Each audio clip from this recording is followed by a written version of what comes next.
Right. Kiran గారు, పిన్నెల్లి వ్యవహారాన్ని ఏ విధంగా చూస్తారు? ఒక పార్టీ, ఈ పార్టీ, ఆ పార్టీ అని పరస్పరం విమర్శలు చేసుకుంటున్నారు.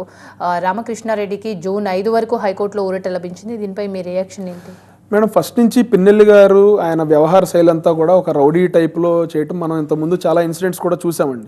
గతంలో టీడీపీ నాయకులు మాచర్లు వెళ్ళినప్పుడు కూడా ఆయనకు సంబంధించిన అనుచరులు ఎవరైతే ఉన్నారో వాళ్ళు ఆ కారును వెంబడించడం, కారు అద్దాలు ధ్వంసం చేయటం, తర్వాత ఎవరైతే ధ్వంసం చేశారో, ఎవరైతే టీడీపీ నాయకుల మీద దాడి చేశారో వాళ్ళందరికీ కూడా అక్కడ మున్సిపాలిటీలో పదవులు ఇవ్వటం, ఇవన్నీ కూడా మనం చూసాం. ఫస్ట్ నుంచి పల్నాడు ప్రాంతం అనేది కొంచెం సమస్యాత్మకంగానే ఉంటుంది.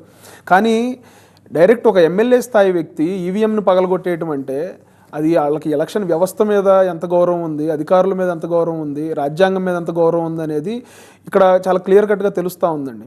ఫస్ట్ నుంచి మేము భయపడతానే ఉన్నాం. ఈ ఎలక్షన్ అనేది చాలా ప్రశాంతంగా జరగాలి, కానీ వైఎస్ఆర్సీపీ ఫస్ట్ నుంచి రౌడీ రాజకీయాలు చేస్తూ ఉన్నారు, ఓటర్లను బెదిరిస్తూ ఉన్నారు.